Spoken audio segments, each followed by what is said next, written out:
Hello' everyone, আপোনালোক সকলোকে স্বাগতম জনাইছোঁ আছাম জিকে ইউটিউব চেনেলৰ আন এটা নতুন ভিডিঅ'লৈ। এটা বহুতে ভাল খবৰ লৈ আহিছোঁ। এই ভাল খবৰটো হৈছে ইণ্ডিয়ান ৰেলৱে ফালৰ পৰা পুনৰ আকৌ নতুনকৈ পদ মুকলি কৰা হৈছে। এই পদত আবেদন কৰিবলৈ হ'লে অসমৰ যিকোনো ডিষ্ট্ৰিক্টৰ ল'ৰা ছোৱালীয়ে আবেদন কৰিব পাৰিব।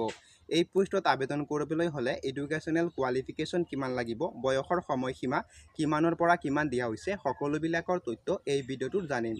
গতিকে ভিডিঅ'টো স্কিপ নকৰি সম্পূৰ্ণলৈকে চাব। আৰু যদি আমাৰ এই চেনেলটোত নতুন আহিছে ছাবস্ক্ৰাইব কৰি ল'ব। ইণ্ডিয়ান ৰেলৱে ফালৰ পৰা যিকোনো পদ মুকলি কৰা হৈছে সেই পদসমূহৰ বিষয়ে সম্পূৰ্ণকৈ জানিম এই ভিডিঅ'টোত।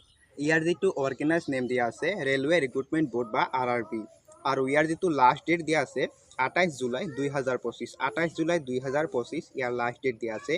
আৰু ইয়াৰ টোটেল ভেকেঞ্চি হৈছে 6180টা। টোটেল ভেকেঞ্চি দিয়া আছে 6180টা। তাৰপিছত ইয়াৰ পোষ্ট নেম দিয়া আছে টেকনিকেল। এইটো কেৱল টেকনিকেল পোষ্ট হয়। তাৰপিছত ইয়াত দিয়া আছে মোড অফ এপ্লিকেশ্যন অনলাইন। এইটো যিটো এপ্লাই হ'ব অনলাইনতে এপ্লাই কৰিব পাৰিব। তাৰপিছত ইয়াৰ জব লোকেশ্যন দিয়া আছে, জব লোকেশ্যন অল ইণ্ডিয়া দিয়া আছে। তাৰপিছতে ইয়াৰ পোষ্ট নেম দিয়া আছে টেকনিকেল গ্ৰেড 1 আৰু টেকনিকেল গ্ৰেড 3 দিয়া আছে পোষ্ট। টেকনিকেল গ্ৰেড 1ত আছে 180টা পোষ্ট আৰু টেকনিকেল গ্ৰেড 3 দিয়া আছে 6000টা পোষ্ট।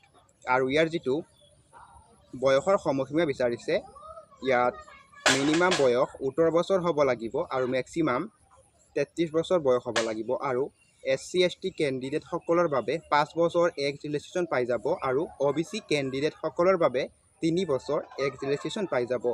এডুকেশ্যনেল কোৱালিফিকেশ্যন দিয়া আছে টেকনিকেল গ্ৰেড 3ৰ বাবে যিটো এডুকেশ্যনেল কোৱালিফিকেশ্যন বিচাৰিছে তেওঁলোক মেট্ৰিক পাছ হ'ব লাগিব, লগতে SSLC প্লাছ IIT পাছ কৰা হ'ব লাগিব। আৰু টেকনিকেল গ্ৰেড 1ৰ বাবে যিটো এডুকেশ্যনেল কোৱালিফিকেশ্যন বিচাৰিছে তেওঁলোক bachelors degree in engineering or technology pass কৰা হ'ব লাগিব। আৰু ইয়াত এপ্লাই কৰিবৰ বাবে কিছু ফিজো দিব লাগিব। জেনেৰেল কেণ্ডিডেটসকলৰ বাবে 500 টকাকৈ পে' কৰিব লাগিব, আৰু OBC কেণ্ডিডেট আৰু EWS কেণ্ডিডেটসকলৰ বাবে 500 টকাকৈ পে' কৰিব লাগিব, আৰু SC ST আৰু ফিমেল কেণ্ডিডেটসকলৰ বাবে 250 টকাকৈ পে' কৰিব লাগিব।